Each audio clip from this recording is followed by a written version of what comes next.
हर किसी की ज़िंदगी में लग्ज़री के अपने मायने होते हैं। मेरे लिए लग्ज़री अगर नीड से हटकर बात की जाए तो जो भी डिज़ायर्स हैं वो लग्ज़री में ही आती हैं। So for me, maturity is when you realize that luxury is not diamond, it's not expensive car, it is health. तो बच्चों को हमें बचपन से ही सिखाना है कि हमारे लिए सबसे ज़्यादा इम्पोर्टेंट कोई चीज़ है तो health and second thing is character. बस जब बच्चे स्कूल जा रहे होते हैं और उनके चेहरे पर एक्साइटमेंट होती है तो इतनी सेटिस्फैक्ट्री फीलिंग होती है एक मदर के लिए। So my this vlog is only and only dedicated for home makers and specially for those who sacrifice their career. एक सर्टेन एज तक बच्चों को हमारी बहुत ज़रूरत होती है और मैं समझती हूँ कि हमें अपने बच्चों के लिए वो टाइम देना चाहिए जो वो डिज़र्व करते हैं। तो बस फवाज़ को सी ऑफ करके मैं ऊपर आ गई हूँ और बस 1 घंटे के बाद दानिश रेडी हो गए हैं और वो जा रहे हैं अपने ख़ास इवेंट पर जो जाइटेक्स है दुबई में। एक ग्लोबल लेवल पर आईटी का एक एग्जीबिशन होता है जो हर साल होता है और वही अटेंड करने जा रहे हैं। और यमुना बिल्कुल नहीं चाहती कि डैडी ऑफिस जाएं, तो मैं यमुना की वो स्वीट स्वीट मेमोरीज कैप्चर कर रही हूँ जो प्यार वो अपने डैडी को जाते वक्त देती है। मैं वापस आती हूँ अपने टॉपिक पे लग्जरी लोगों के लिए हर किसी के लिए अलग अलग डेफिनेशन है लग्जरी की। मेरे हिसाब से स्लो मॉर्निंग और हेल्दी लाइफ हो तो आप सबसे ज़्यादा लग्जरियस लाइफ जी रहे हैं। कोई स्ट्रेस नहीं है लाइफ में, इससे ज़्यादा कुछ नहीं हो सकती नेमत आपके लिए। बस आने के बाद अंदर मैंने सोचा थोड़ी सी क्लीनिंग कर लेती हूँ तो मैंने देखा बाहर बिल्डिंग की भी क्लीनिंग हो रही है। So I think once in a year they wash the whole building and they clean the balconies and the windows. बस इसका फ़नी बात ये था कि जैसे यमुना ने इनको देखा तो वो काफ़ी डर गई। उसको लगा कि ये अंकल है ना जो बच्चे खाना नहीं खाते हैं उनको लेकर जाते हैं, तो इनके डर से उसने जल्दी जल्दी अपना ब्रेकफास्ट फिनिश कर लिया। और बस मैं डेली बोल देती हूँ कि वो अंकल आ जाएंगे, यू हैव योर फूड। इन लोगों की भी लाइफ कितनी मुश्किल होती है ना, कितनी हाइट पर जाकर ये लोग इतना रिस्क लेकर काम करते हैं। बचपन में जब हम किसी की चीज़ देखकर अपने घर में डिमांड करते थे तो मेरे पापा हमेशा कहते थे कि हमेशा अपने से छोटे लोगों को देखो, उनकी ज़िंदगी को देखोगे तो आपको अपनी ज़िंदगी बहुत अच्छी लगेगी। उनकी बात अब बहुत लॉजिकल लगती है और समझ आती है कि देखिए उस तरीके की भी लोगों की लाइफ है, किस तरह लोग इतनी मेहनत से काम करते हैं। यमुना जिद करी थी मामू के पास जाना है, लेकिन देखिए मामू भी ऑफिस चले गए हैं उसके। और घर आते ही फिर मैंने सोचा आज कुछ खास ज़्यादा काम नहीं है तो लेट्स मेक समथिंग डिफरेंट। वैसे तो मैं बहुत फैंसी कुकिंग नहीं करती हूँ, तो आज मैंने सोचा है कि बहुत सारा मिल्क पाउडर रखा हुआ है और कोकोनट भी रखा था डेसिकेटेड, तो लेट्स मेक कोकोनट लड्डूज़। तो मैं फ़र्स्ट टाइम ट्राई कर रही हूँ। मैंने दूध गर्म किया और उसमें मैंने थोड़ा घी डाला और उसको मिल्क पाउडर डालकर मैंने थोड़ी देर कुक किया और थोड़ा सा उसमें सैफ़रन डाला, लेकिन पता नहीं कौन सा सैफ़रन आता है वो जो जिससे पूरे मिल्क का कलर येलोइश हो जाता है और बहुत टेम्पटिंग लगता है। अगर आपको कोई आइडिया हो तो मुझे प्लीज़ कमेंट सेक्शन में ज़रूर बताइएगा। मैंने जब भी सैफ़रन का यूज़ किया और मैंने बहुत अच्छी क्वालिटी का सैफ़रन यूज़ किया, बट मेरे मिल्क का कलर वैसा टेम्पटिंग नहीं आया। और मैं कोशिश करती हूँ मैं हेल्दी से हेल्दी चीज़ें खाऊँ, घर पे स्नैक्स बनाऊँ अपने लिए। सो मैंने 0% फैट का मिल्क पाउडर मंगाया और मैंने इसको यूज़ करके इसी के ही लड्डू बनाए थे। और ये ब्राउन शुगर यूज़ कर रही हूँ मैं, और ये बिल्कुल भी प्रोसेस नहीं है तो ये ज़्यादा स्वीट नहीं होती है, तो मैंने अपने टेस्ट के हिसाब से इसको स्वीट किया। फिर इसमें मैंने 2 कप डेसिकेटेड कोकोनट डालकर उसको अच्छे से कुक कर लिया। इतनी देर कुक किया कि पैन से वो अलग होने लगा। फिर मैंने उसको अच्छे से शेप दिया और लड्डू बना लिए। आप चाहें तो कोई भी शेप दे सकते हैं and it turn out good. But एक ही प्रॉब्लम था, ये थोड़ा स्वीट कम था, मुझे थोड़ा और शुगर डालना चाहिए था। तो फर्स्ट टाइम के हिसाब से इट वाज ओके। और मेरे घर में कोई भी नहीं खाता है मीठा, ना ही फवाज़ ना दानिश, तो मुझे अकेले ही इसे फिनिश करना पड़ेगा। साइड बाय साइड मैं लंच भी बनाती जा रही थी। अब दोपहर के 2:30 बज गए और मैं जा रही हूँ नीचे फवाज़ को लेने।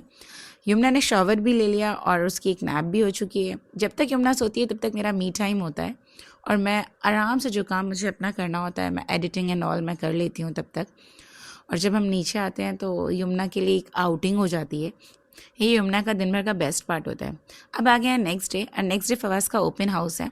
लकीली फवाज़ का स्लॉट भी बहुत अर्ली मॉर्निंग का ही था, 8:30 to 9, तो हम फवाज़ की मीटिंग अटेंड करने आ गए हैं। और यहाँ मैं कुछ पॉइंट्स ऐड ऑन करना चाहूँगी। सी एकेडमिक्स तो हर बच्चा अपनी कैपेबिलिटी के हिसाब से परफॉर्म करता है। एज अ पेरेंट जो हमारी बेसिक रिस्पॉन्सिबिलिटी है is to build their character. और मेरा मेन फोकस फवाज़ के डिसिप्लिन पर होता है, उनके बिहेवियर पर होता है।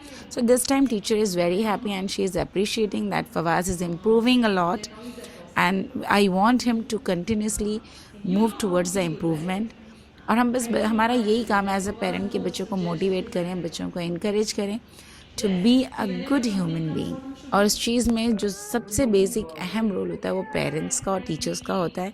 And we both should work as a team और बच्चों के कैरेक्टर को बिल्ड करना चाहिए। And I am really thankful to the teacher is very cooperative. Fawaz के सारे ही सब्जेक्ट टीचर्स बहुत अच्छे हैं, बहुत कोऑपरेटिव हैं and they are always available any time if you want to talk to them. हमारे ज़माने में तो पेरेंट्स टीचर कम्युनिकेशन इतना लेस था, इतना कम था कि पेरेंट्स ज़्यादा कुछ बच्चों के बारे में जान ही नहीं पाते थे। इनफैक्ट टीचर्स के लिए भी थोड़ा डिफिकल्ट होता था। लेकिन अब लेटेस्ट टेक्नोलॉजी है, मोबाइल्स हैं, you are always available on call. And Fawaz is very excited to show me his class and he is showing me his place. He's very happy. As a parent, it is so satisfying to see your children going to the right path. तो यहाँ से wind up करके हम निकल पड़ते हैं admission department की तरफ। आज हम अलीशा को लेकर आए उसके एडमिशन के लिए, लेकिन अलीशा का रूटीन थोड़ा डिफरेंट था।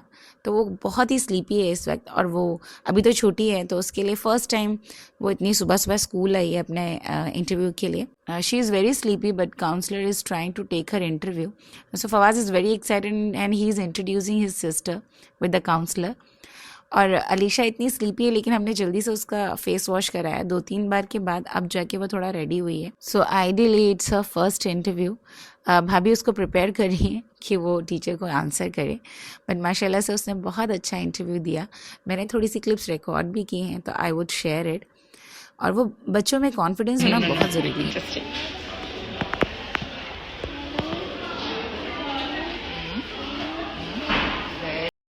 सो counsellor had ask very basic questions और माशाल्लाह से अलीशा ने सारे करेक्ट आंसर्स दिए।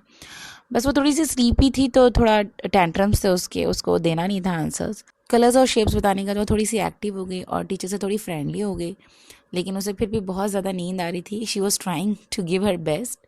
बच्चों से कोई भी काम कराना आसान नहीं है, तो उनके मूड के हिसाब से चलना पड़ता है। और अब आज फर्स्ट डे ही था उसका, तो थोड़ी सी स्लीपी थी, बट धीरे धीरे वो रूटीन में आ जाएगी इंशाल्लाह जब स्कूल स्टार्ट होगा। सो 1 नवंबर को उसका फर्स्ट डे ऑफ स्कूल होगा इंशाल्लाह, और वो फवाज के साथ स्कूल जाया करेगी सेम बस में। आरिस चाहते थे कि अलीशा का एडमिशन उनके स्कूल में हो, लेकिन ड्यू टू सर्टेन रीजंस कुछ कंडीशंस थी, एज क्राइटेरिया था, तो अलीशा का वहाँ एडमिशन नहीं हो पा रहा था और फवाज के स्कूल में हुआ। तो आइडियली फवाज बहुत ज़्यादा खुश हैं और बहुत ज़्यादा एक्साइटेड है and he is trying to be very protective. और यहाँ से सब कुछ वाइंड अप करके दानिश उनको घर ड्रॉप करेंगे, फिर उनकी मीटिंग है। बाहर आके देखा तो अलीशा रो रही थी, उसको ऐसा लग रहा था कि she has been failed. Fawaz उसको काम डाउन करने की कोशिश कर रहे हैं, वो रो रही थी।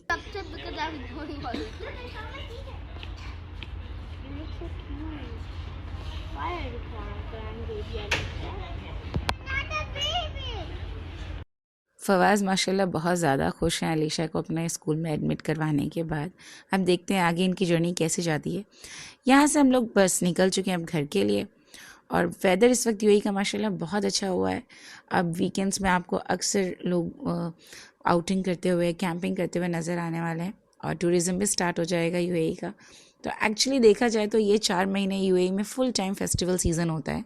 कार में बैठते ही फवाज की स्टोरीज स्टार्ट हो गई हैं, और यमुना को तो बहुत प्यार आ रहा था अलीशा के ऊपर, लेकिन अलीशा बहुत स्लीपी थी, उसकी पूरी साइकिल डिस्टर्ब हो गई थी, तो वो सो रही है कार में भी। तो मैं आपको यहाँ पे ब्रीफली बता देती हूँ कि एडमिशन कैसे होता है दुबई में। दुबई में एक एज क्राइटेरिया है हर क्लास के लिए। तो नर्सरी के लिए एटलीस्ट 4 ईयर्स का होना चाहिए बच्चा 1 अप्रैल तक, और आपको बेसिक डॉक्यूमेंट्स मतलब visa, passport size photographs, birth certificate and vaccination card, parents Emirates ID and their photographs, ये सारी चीज़ें आपको सबमिट करनी होती हैं, और फिर आपको रजिस्ट्रेशन करा के एडमिशन मिल जाता है। तो ये एक सिंपल सा प्रोसेस है। अगर आप नए हैं दुबई में तो आप बहुत ईजीली इस चीज़ से गुजर सकते हैं। यहाँ इतना ज़्यादा हसल वसल नहीं होता है। अब क्योंकि यूएई में 200 कंट्रीज़ के लोग रहते हैं, तो यहाँ पे हर कंट्री के मोस्टली स्कूल्स, स्पेसिफिक स्कूल्स हैं। जैसे आपको Indian schools, Pakistani schools, British, American, क्या यहाँ तक कि आपको फिलिपिन स्कूल्स भी, ईरानियन स्कूल्स भी मिल जाएंगे। तो आप अपने हिसाब से, अपनी प्रेफरेंस के हिसाब से स्कूल चूज़ कर सकते हैं। यहाँ पे एक रेगुलेटरी बॉडी है, KHDA बोलते हैं जिसे, तो वो आपके एजुकेशन को रेगुलेट करती है, और ये डीपली स्कूल्स को इंस्पेक्ट करती है हर साल, और उस हिसाब से उसको ग्रेडिंग देती है, मतलब acceptable, good, very good, excellent. इस तरीके से स्कूल्स आप चूज़ करें जो आपके हिसाब से, जो आपको बेस्ट लगता है अपने बच्चों के लिए, आप वहाँ पे अपने बच्चों का एडमिशन करवा सकते हैं।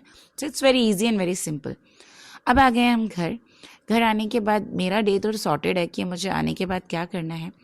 एज अ होम मेकर मेरी फ़र्स्ट रिस्पॉन्सिबिलिटी है अपने बच्चों को एक कंफर्ट जोन में ले जाकर उनको सेटल डाउन करना। तो अब मैं इनको दूंगी लंच। मैं ब्रेकफास्ट करा के स्कूल लेकर गई थी। अब टाइम हो गया लंच का, तो मैं बस जल्दी जल्दी लंच प्रिपेयर करूँगी। घर आने के बाद फवाज़ अलीशा को हेल्प आउट कर रहे हैं घर जाने के लिए। दानिश हमको ड्रॉप करके ऑफिस चले जाएंगे। अलीशा अभी भी बहुत ज़्यादा नींद में है और वो बिल्कुल भी एक्साइटेड नहीं है स्कूल जाने के लिए, क्योंकि उसको पता चल गया स्कूल जाना इज़ नॉट ईजी, उसको सुबह जल्दी उठना पड़ेगा। So she is crying, but धीरे धीरे बच्चे यूज टू हो जाते हैं। So it's a first day, but जब तक हम बच्चों को उस जोन में लेकर नहीं जाते तब तक वो अडेप्ट नहीं करते न्यू रूटीन को। तो आज है फ्राइडे और जुमा के दिन आपको बाकी दिनों से थोड़ी ज़्यादा इबादत करनी चाहिए। तो बस अब आज तस्बीह और कुरान शरीफ की तिलावत थोड़ी ज़्यादा होगी, उसी हिसाब से मैंने डे को प्लान किया है। So as a home maker मुझे पता है कि मुझे अपने रूटीन को कैसे सेट करना है जिससे मैं बिल्कुल भी हसल वसल में ना जाऊँ और मेरे बच्चों का भी रूटीन डिस्टर्ब ना हो। आने के बाद मुझे सूरह कहफ पढ़नी थी, तो मैंने बच्चों को उनका लंच दिया और लंच कराने के बाद मैंने अपनी इबादत स्टार्ट कर दी। मैंने सुकून से सूरह कहफ पढ़ी, नमाज़ पढ़ी और फवाज़ को मैं धीरे धीरे इंट्रोड्यूस करी उन चीज़ों से, क्योंकि at the age of 8 at least बच्चों को पता होना चाहिए कि दीन क्या है और हमें किस तरह से अपने आप को मोल्ड करना है। नाउ इट्स टाइम फॉर हदीस। बिस्मिल्लाहिर्रहमानिर्रहीम। रसूलुल्लाह सल्लल्लाहु अलैहि वसल्लम ने फरमाया, तुम में से बेहतरीन वो है जो अपने घर वालों के लिए बेहतरीन हो। ये तिर्मिदी की हदीस है, जिसका मतलब है जो शख्स अपने घर वालों के साथ अच्छा बर्ताव करता है वो अल्लाह के नज़दीक सबसे बेहतरीन इंसान है। घर का सुकून, प्यार और खिदमत भी इबादत है। So I respect all the home makers. वो औरतें जो अपने घर में अपने घर वालों की खिदमत करती हैं, उनकी पूरी ज़िंदगी इबादत है। इनफैक्ट घर के मर्दों के लिए भी वही बात है, अपने बच्चों के लिए, उनके लिए रोज़ी रोटी कमाना वो भी इबादत में शुमार होता है। So this life is a race, और इस भागती हुई दुनिया में हमें अपने बच्चों को भी उसी हिसाब से प्रिपेयर करना है कि ज़िंदगी में आप जो भी करो बस सेटिस्फाइड रहो उस काम से। कोई काम छोटा या बड़ा नहीं होता। तो home makers, a special salute for you and special thanks to all of you. तो उम्मीद करती हूँ आपको मेरा ब्लॉग पसंद आया होगा। मेरे चैनल को लाइक, शेयर एंड सब्सक्राइब करना ना भूलें। मिलते हैं नेक्स्ट ब्लॉग में, तब तक के लिए अल्लाह हाफिज़।